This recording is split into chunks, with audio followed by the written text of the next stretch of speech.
that first connection, which is the hardest, you can then use that to expand your business. So I think that working hard and finding that connection will be important, particularly if you do not speak great Japanese yourself.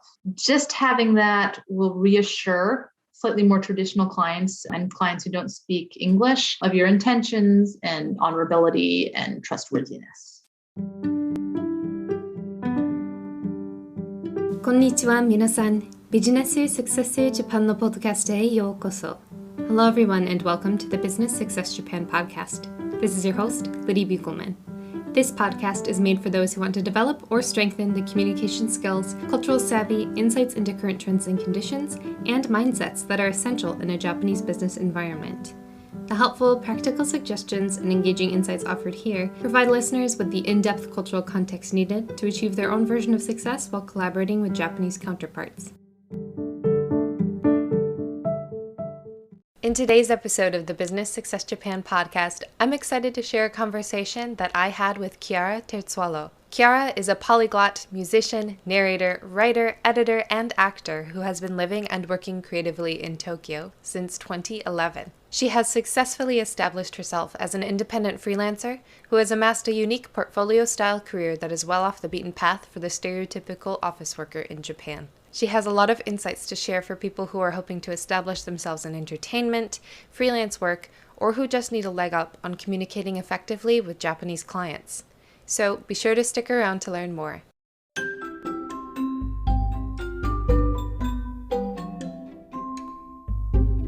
And I also just have one more note before we officially get into today's interview.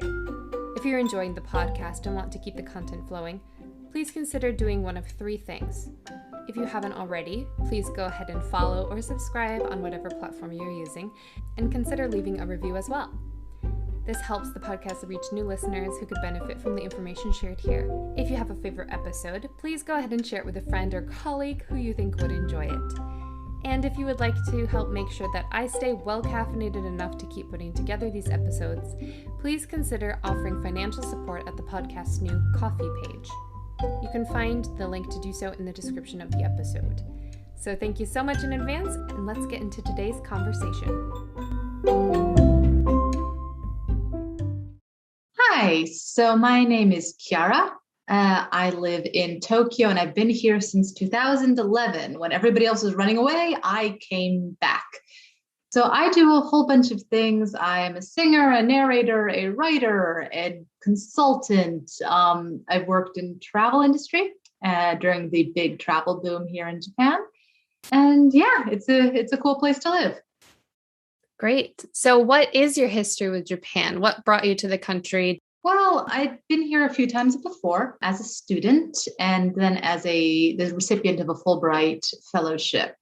And I really enjoyed my time here. And I had sort of learned to play the koto first through an internship when I was a student and then through the Fulbright fellowship. And I wanted to continue doing that. But of course, I like to also eat on a daily basis. So I had to get a job. So I managed miraculously to get a job here. And it's a history, as it were. So was there anything in particular that made you want to live in Japan? Some people are happy to just have it as a travel destination, but what made you want to actually settle down in the country? That's an interesting question. Well, one of the things was the musical aspect. The best teachers of koto are in Japan and specifically in Tokyo. So coming back for that was one thing. I'd really enjoyed my time here. A lot of how it works societally, I think works for me. It's relatively quiet and not super confrontational. And that's kind of nice. It also has really good healthcare, which coming from the States is also very, very nice. And also on a very practical level, I started learning Japanese in my second year of university and got pretty good. And I wanted to use that. And so, yeah, it was kind of a conglomeration of things. It's a relatively safe place. And it's beautiful and the food is awesome. And it has a pretty low cost of living compared to other big cities. I'm always terrified when I see how much it costs to live in San Francisco or New York. Oh my God. So yeah, there's a lot going for it. And then when I got here the second time, I met my partner who is Japanese. And well, yes, that's another big point for staying here, at least at the moment. So could you tell us a little bit more specifically about what you do for work? It might help if I go back, because I don't want people to think that I've been able to do all of this from the very start, because it definitely did not happen that way. But so I was a music major in university and in grad school. And so, of course, I wanted to do the koto thing. I'm also a singer. I was like, okay, I'd like to do that. But of course, getting a visa to do that here is, unless you're incredibly amazing, world famous, blah, not going to happen. So I got myself a regular job. I'm selling MBAs, which I don't have. I do not have an MBA. I've never done an MBA, but I was selling MBAs basically for the first few years I was here. And then I switched to a few other little companies. Probably the longest was with a travel company, sort of an online activity booking company. And then I was briefly editor-in-chief of a website about Japan. And because I have this background, this allows me to do the tourism and sort of inbound consulting, which I really do enjoy. It's very nice because, singing work and narration work goes up and down, and that's pretty stable. So it's nice to be able to pay rent all the time. And you go places and it's awesome. But that was, lots of years of work on that.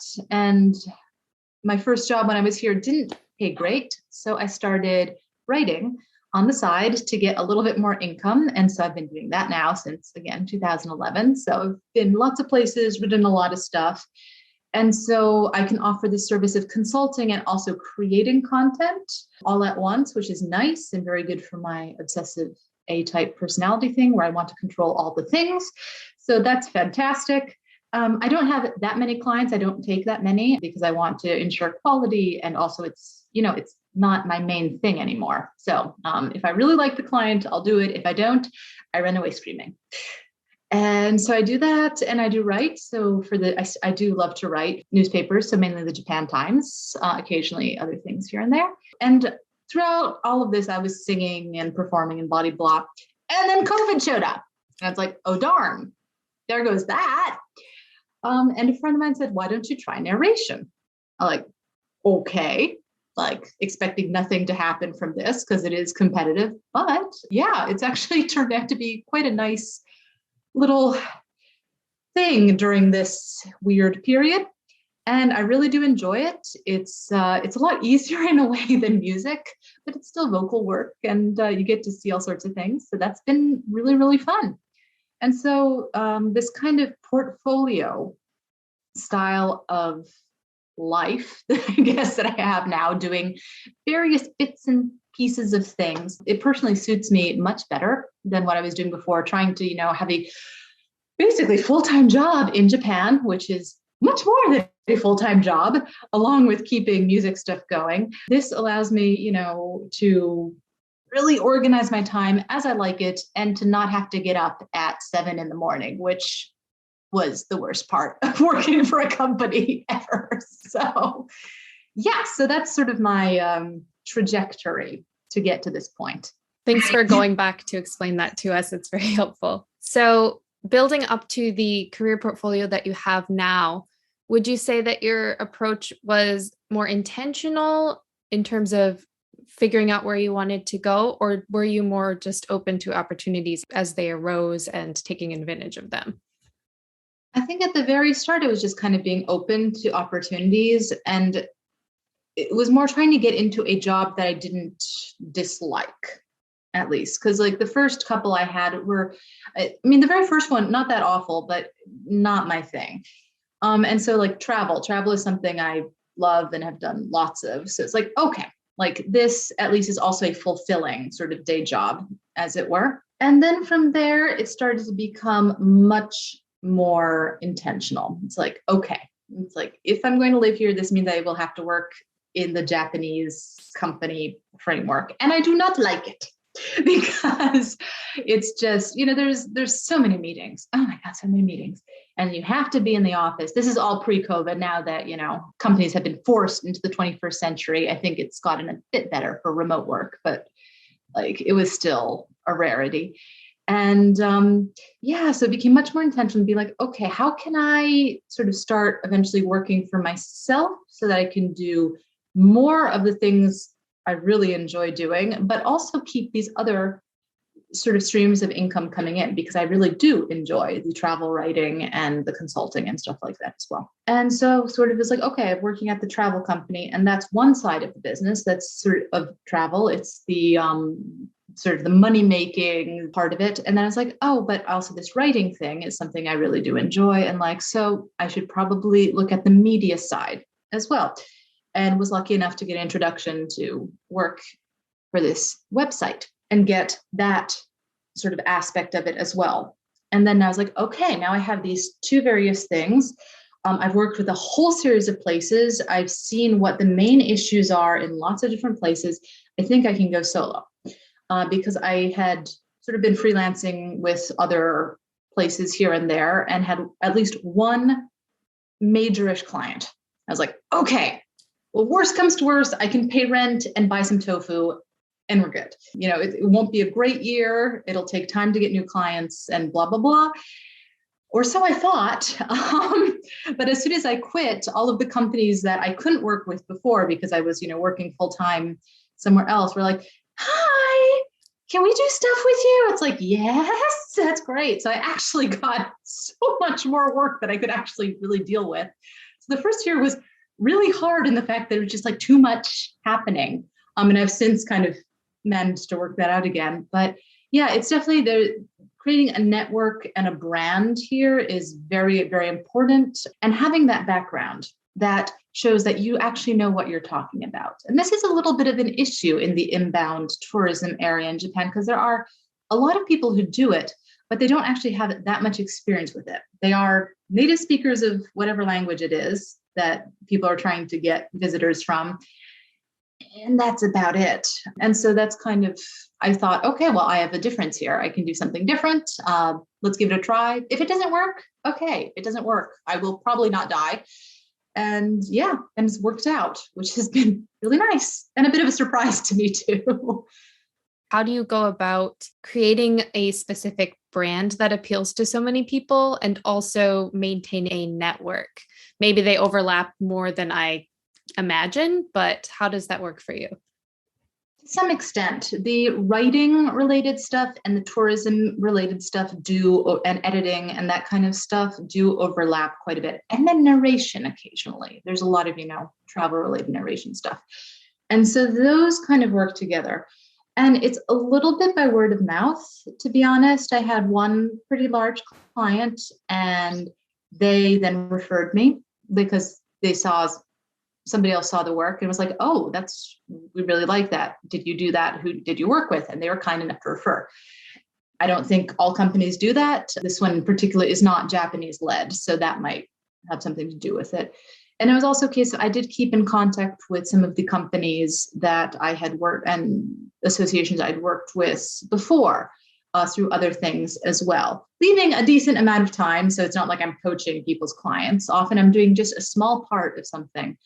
So it doesn't really even impact the companies that I used to work for. And it's just like showing quality, which as former editor-in-chief of something, I can say it's actually, there's some really bad quality work out there that gets through because clients don't understand English as much as they would need to be able to pick up on it. And so just by trying to be really good and on time and clear with communication and speaking good formal Japanese has really kind of allowed me to make a name for myself sounds awfully like self-centered, but to be known as somebody that can be trusted for this kind of job.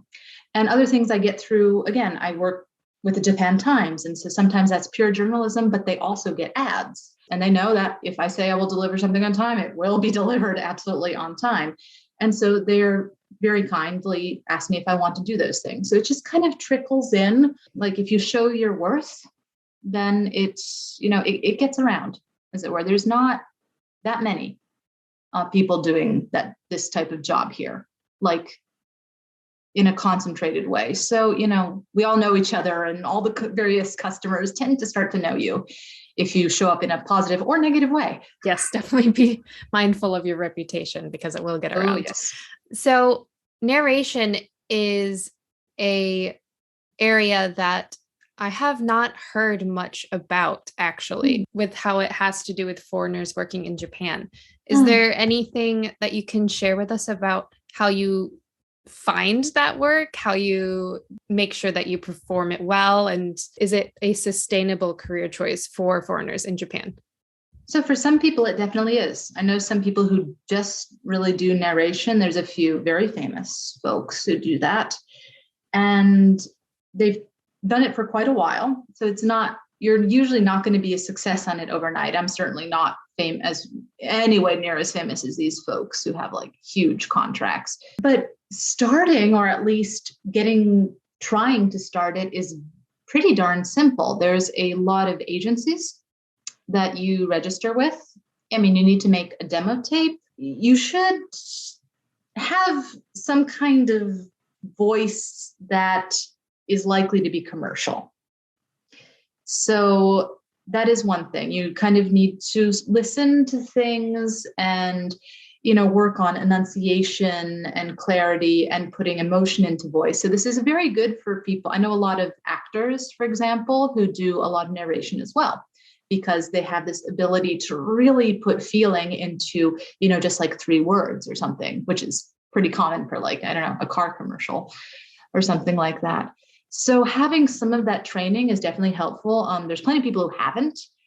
They just have a very, specific voice, unusual voice, and get jobs from that. So, make a good demo tape. It's, either by yourself or go to a studio and get it done. Make sure you have a whole series of different examples of stuff. And then, just send it to every agency you can. And the first jobs are not going to pay very much. I think my first job paid like 1,200 yen, so like $100 or something. But then you've done it. And so then you slowly, and again, it's another case of reputation, because people often double book or they forget. Sometimes they don't show up or things like that. And agencies will remember that and won't send you emails anymore. So it's, a case of being well organized and prompt and, helpful.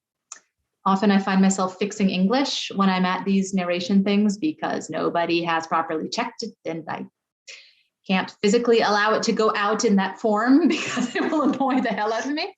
So yeah, I found it relatively easy to start. It's become a nice little bonus. I don't live exclusively off of it, and nor do I think I would want to, but yeah, if you want to start trying, just as well. Nothing to lose, really. Maybe, except for maybe like $60 to make a demo tape. Great. Thanks for sharing a little bit more about that. So did you embark on this portfolio career before getting married to a Japanese national? Yes. Okay. So how did you cope with the visa situation at that time? At that time, I was still working I had a main company law kind of thing, and just kind of renewing that myself for ages and ages and ages. And then currently I do have a spouse visa and now permanent residency. So they can't get rid of me. Ha! So. The spousal visa, is there anything in particular that people should know about it? Is it a relatively open visa in terms of what you're allowed to do? Oh, yeah. So the first thing that you definitely need to know is if you're applying for a spousal visa, do not believe the stuff on the English language website, because it is missing a whole bunch of stuff, unless they've updated it recently, but I doubt it. Check the Japanese one and put in everything that is requested from the Japanese site. I learned that the hard way. So that is one thing. As for activities, once you have a spousal visa, you can do whatever you want. You can stop working, you can continue working, you can do what I do and do all sorts of stuff. That's all fine. It does take time to get. I think it took, at least half a year, if not more, to switch it. So if you're going to switch, start early. Make sure you have at least a year or so left on your regular visa or whatever visa you're on right now. And yeah, because and for people on like tourist visa or things like that, that's not going to work super. So you're going to have to do that from outside Japan, which is, again, a giant pain, but such is life. But yeah, I've had no real issues since. And it's pretty boring. No, that's just one of those things that gets thrown out quite a bit, but we don't hear a lot of specific information of how it functions or what it takes to get it. So that's definitely great to know. You need to provide a lot of information. I just think provide as much information as possible.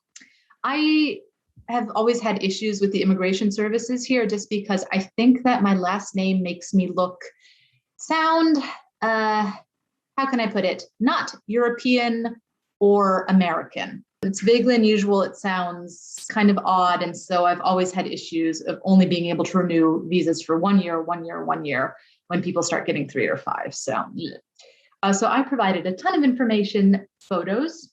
They do ask for some. I gave like millions of photos in an extremely detailed essay about how we met and blah, blah, blah, blah, blah. And then I also showed off how much money I make and then how much money my partner makes. So it's like, this is not a marriage of convenience. Like, I do not need this person to survive.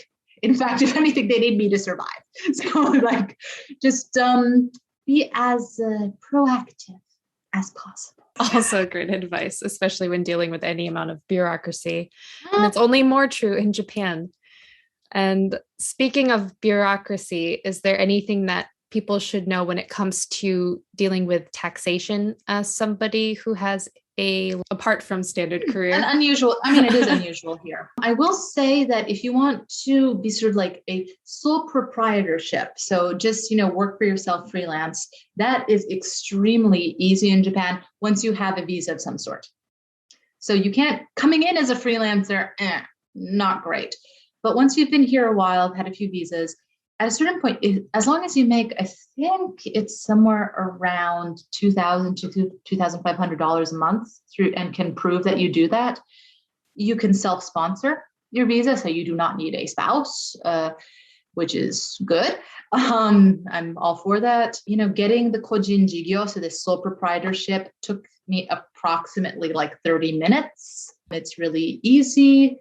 For tax purposes, you are going to have to, file them yourself, but there are some, as long as you speak Japanese, can read some Japanese, there's some fantastic little software things to conglomerate all your various expenses and incoming and outgoings and all of that, and just to spit out the magical little blue form, which is literally called the blue form at the end of the fiscal year.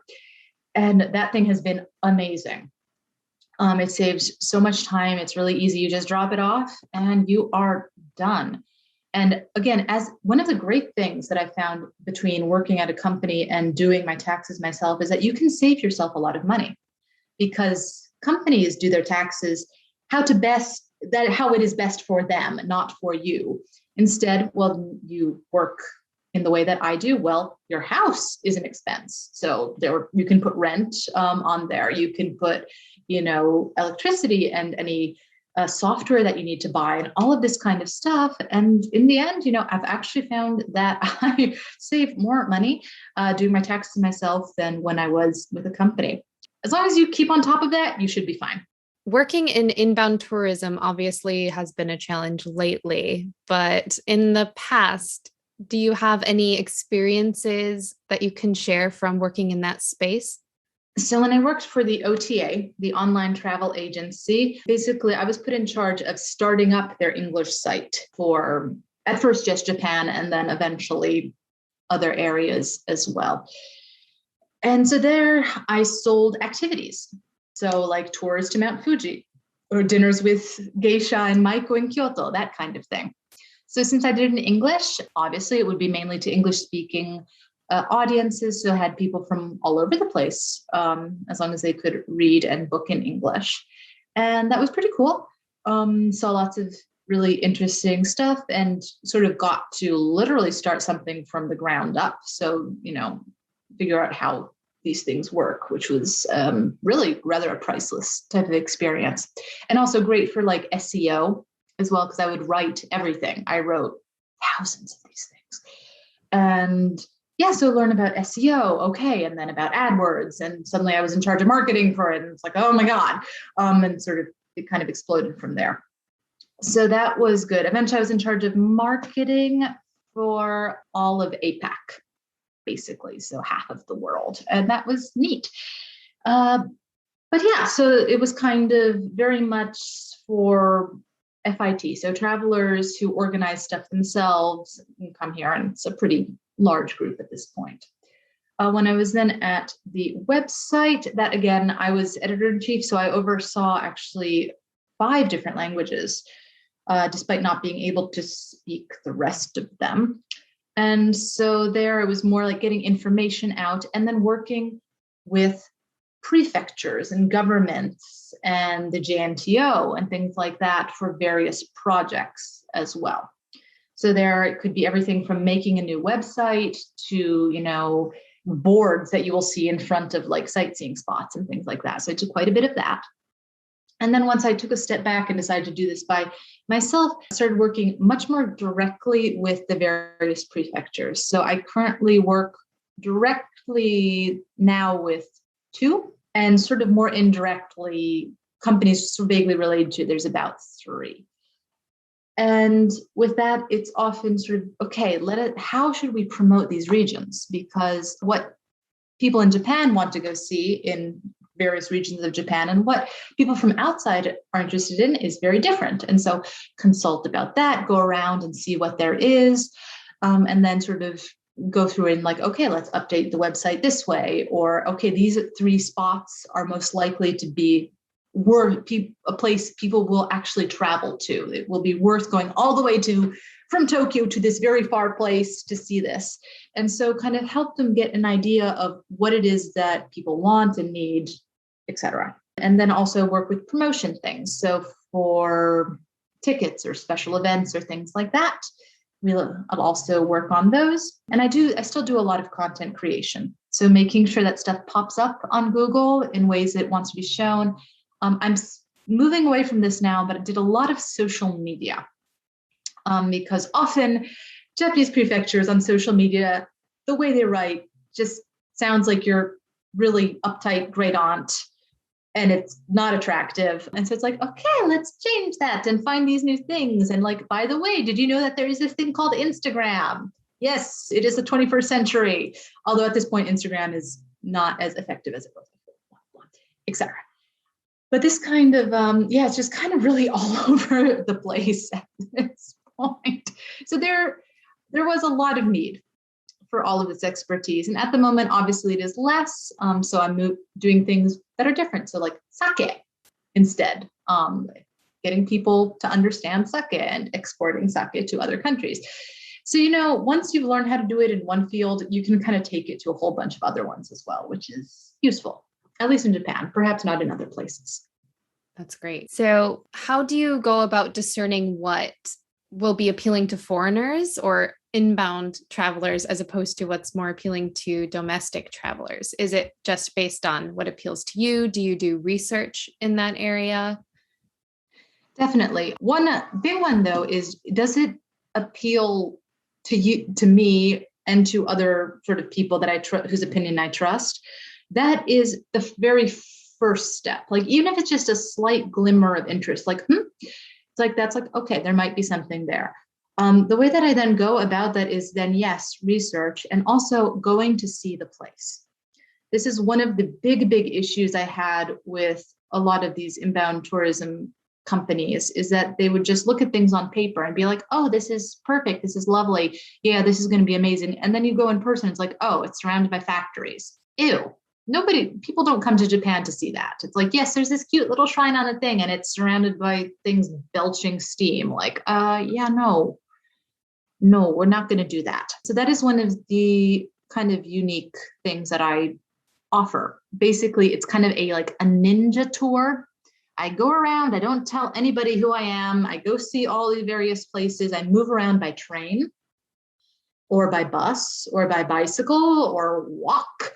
and the ways that people who are visiting will actually move, because often these governments or prefectural governments will take you around by car. And it's like, well, but the visitors don't have cars. So it's really a conglomerate of different things of how easily is this place to access? How unique is it? How much does it tell about the story and culture and history of this particular region? Is it similar to other places that have also seen success? So, because there are some distinct types of places that no matter where they are very attractive to foreign visitors. And so like try to find those as well. So it comes from all of this experience, market research, opinions, and then actually going there to see it myself. So another common trend that I noticed in what you were saying was the opportunities that having a high level in Japanese, and more specifically in formal Japanese, Yes. provided you. So how did you go about attaining that level in Japanese, not only enough to do well on standardized tests, but then to actually be able to communicate in a professional sense? Yeah, standardized test wise, I'm not great. I will say I have JLPT 2, and I just like, it's like, do you want to try one? Like, no, I don't make me. No. So I haven't. But basically, I started Japanese in my second year of college, which means I've been doing this for a while. And I will also preface this by saying I'm good at languages. So that's an unfair advantage. I speak 5. And so, once you learn languages, the ability to do so sort of starts becoming ingrained in your little gray matter. So there is that. So I will say Japanese has been tough, but I've spent a lot of time on it, and I spent a lot more time and was very lucky that my first Japanese professor really focused on speaking. Of course, we did writing and things like that, but she was like, as long as you can speak to some extent, you can get yourself in and out of situations, you can figure things out, which makes perfect sense. So there is that. When I couldn't afford having Japanese classes, I watched endless amounts of drama online with the subtitles.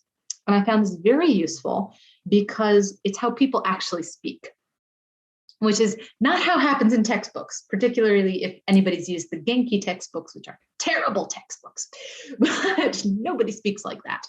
But listening again and again and again to people using phrases as they are normally used, they start getting ingrained.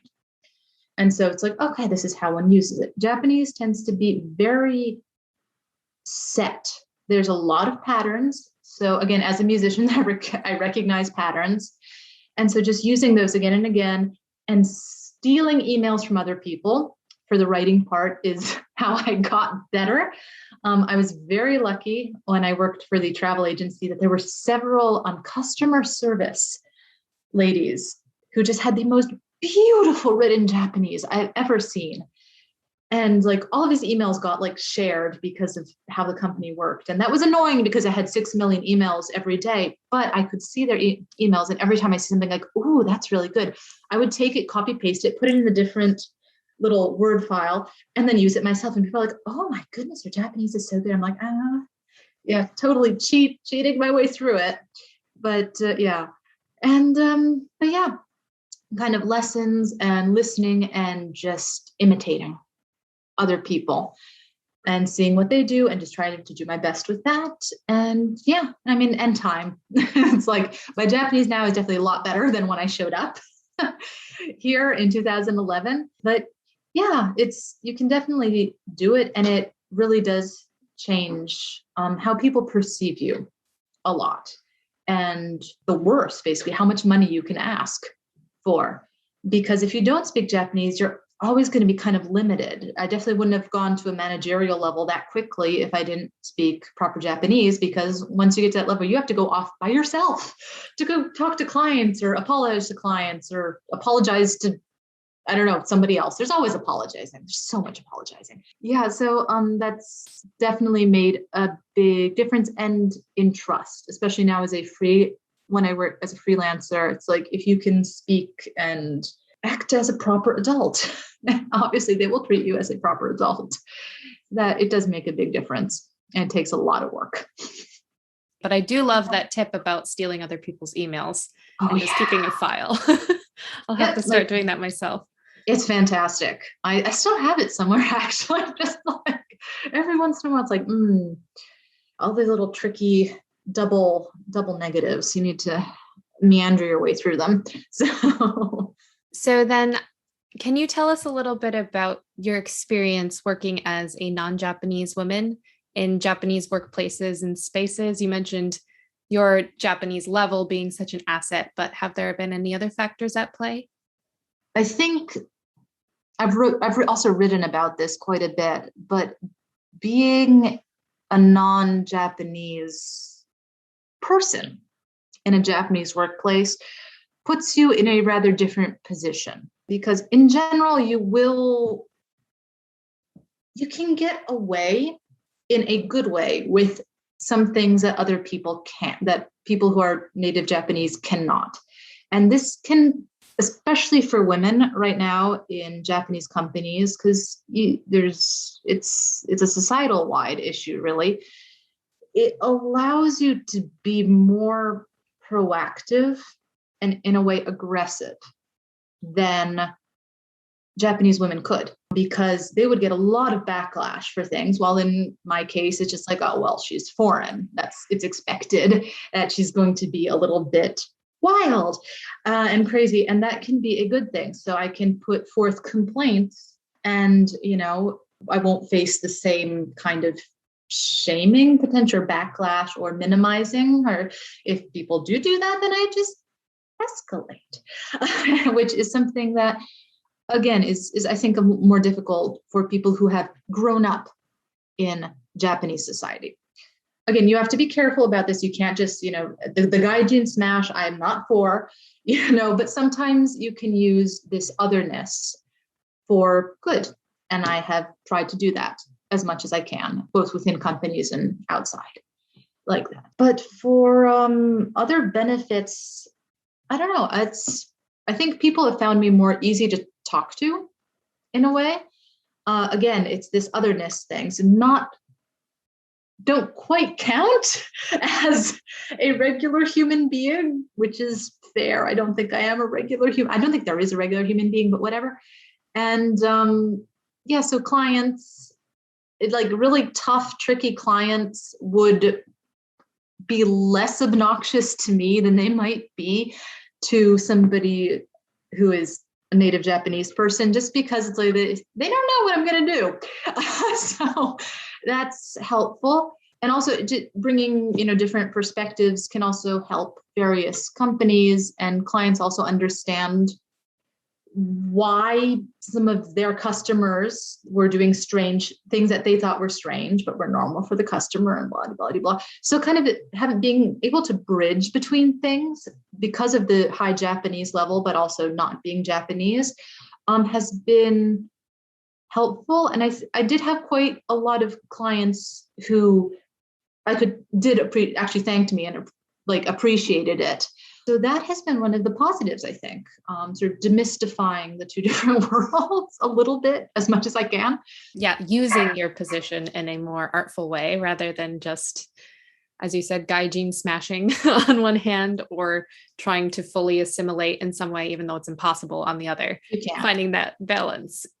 And you can get unique advantages for finding that balance as well. Definitely. And one of the things you definitely can do in the asking for higher pay or negotiating for a raise or a change or something like that is easier for me, I think, than it would be for other people. But by doing that, other people saw it, and it also sometimes directly benefited other people. So it's it's good using that kind of the half American, go get it kind of feeling has had some benefits.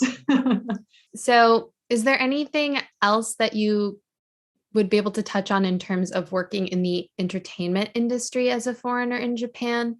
Were there any difficulties starting up, or was it relatively straightforward for you in a sense because of your higher Japanese level? Well, it depends what you mean by entertainment, because there's a whole series of levels here. There's the talento people, and there's their narrators, and it all kind of varies depending on what exactly you're trying to do here. So I'd say that in general, a lot of the agencies specialized in sort of providing non-Japanese talent will speak English. And so that if you don't have great Japanese, then you don't have to worry about that too much. So that is definitely a positive thing. These types of companies, however, do not offer visa assistance or anything. So you already have to be here. And this is where a lot of people start having sort of the first obstacle, which is time. Because I can do this kind of thing because I work for myself and I have complete control basically over my own schedule. So that's something very important because these types of jobs are usually in the middle of the week or at really strange hours. And if you have a full-time job, so, even English teachers or something like that to keep your visa, it's going to make it harder because the number of jobs you will be able to take will be lower. So there is that. There's definitely a type that they are looking for. This is more specifically for like video and acting work. So if you are not that type, and it's pretty clear immediately when you watch any drama or these kind of things, what they're looking for. If you're not that type, and I am not, then TV work may be a little bit harder for you. And that's not just a Japanese thing, though. It's patriarchal BS. But anyway, so there's that. One does need to be careful because clients may try to take advantage of you not understanding things. So just be careful about that. And yeah, don't expect success overnight. I don't think anybody here has had really overnight success. They've put in time and lots of different appearances. I will say that the people who seem to have the most success are the ones who do also speak good Japanese. And this is for, singers, narrators, actors, everything, because you'll be able to speak directly with the director or whoever's in charge. And that does make things a little bit easier for them as well. And it also allows you to go through the non-traditional route of agencies. So you can actually create your own network, which is the most important thing, really, and start to, get known. If one director worked with you once and liked working with them, they might call on you again for something else. So that's definitely, being able to speak the language of where you live, no matter where you are, is very important. But if you just kind of want to do little bits and pieces here or just start out and work on your Japanese as you go, you can certainly do that as well. It's one of the easiest, I think. So you see a lot of spouses of people who've moved to Japan who start doing these kind of things as well, because it's one job that they can easily do. So then just moving on to a more lifestyle issue, what's it like living as a vegan in Japan? How has that been for you? Well, it's gotten a lot easier, especially the past year. We've seen a huge shoot up in the number of vegan and plant-based options. Of course, there's a whole issue here of signage and plant-based things not necessarily being vegan. I will not go into that. But yeah, the SDGs thing, sort of sustainable development goals thing, has made veganism a bit more trendy. So we're seeing like at Burger King and Mossburger and all of the like Coco's Curry, these big chains starting to add in, if not vegan, at least plant-based, or mainly plant-based, at least vegetarian options. And that's been good. But when I started here like 10 years ago, it was a lot tougher. And that's actually why I ended up writing the Tokyo Vegan Guide, because I had like a little Instagram account where it's like, oh, I found something. And I forget things really quickly. So I would go there, eat the thing, and put it on the Instagram thing so that I can then remember. It's like, oh, I want to go eat something. Where can I go? And that was kind of successful. And then, I started writing the book because I kept on getting questions like, oh my God, I'm a vegan. I'm coming to Japan for like 2 weeks. Am I going to die? It's like, no, but here's some things you need to know. And I got sick of answering that. So I just wrote it all out at once. But at this point, there are so many vegan restaurants, especially in Tokyo, but other major cities as well, that I think my guide is actually now kind of obsolete. I can't keep track. There's like, when I started, there were about 100 of these registered on Happy Cow, which is a vegan app.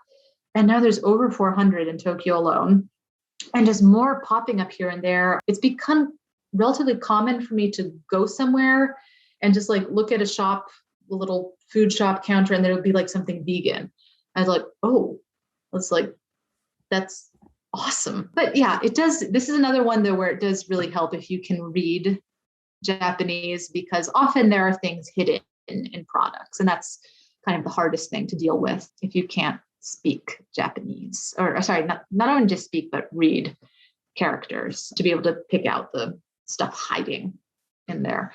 But yeah, it's been pretty easy. It is the land of tofu, which is great. So it's a lot cheaper and a lot tastier than it is anywhere else in the world. Okay, anywhere else outside of Asia. And so yeah, I don't personally have a big issue with it. I do cook a lot, so that might help. And I obviously can read Japanese. But yeah, I found it becoming easier and there's a greater understanding of it. And part of this is thanks to the inbound boom as well. And I see it continuing to increase. It seems to be, it has good momentum now. So that's a win. Yay. Hey, I hope that this trend continues too. I haven't been to Tokyo for a few years, so I'm excited to keep an eye out for that next time I'm there. Oh, yes.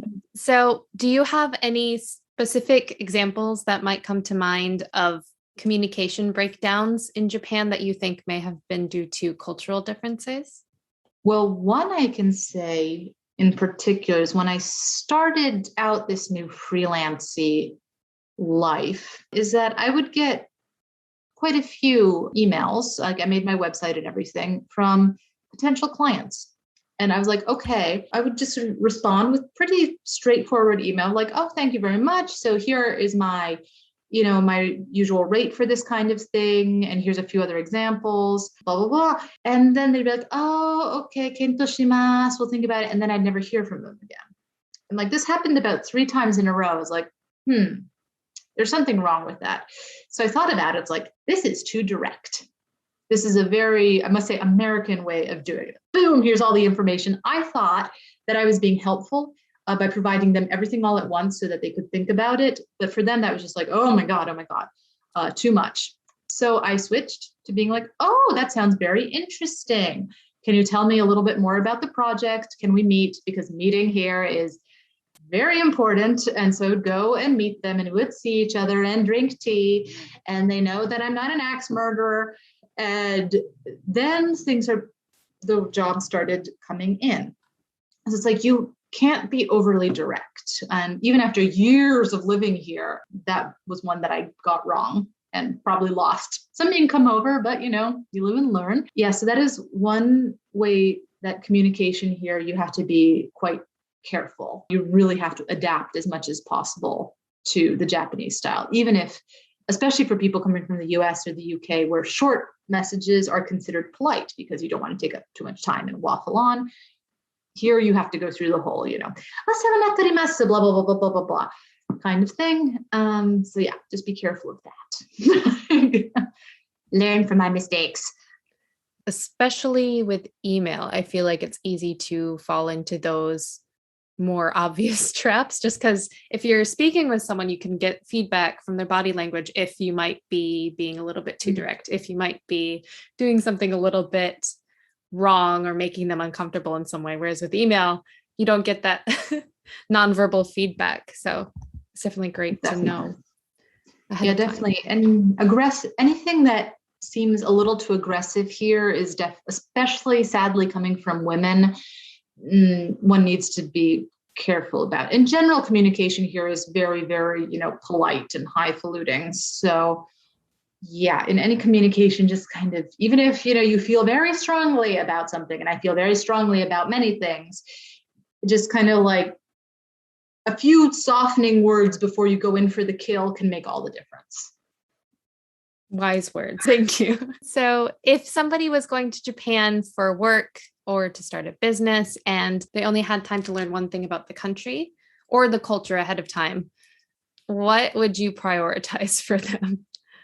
So connection with, if possible, a partner in Japan that can be trusted by potential clients.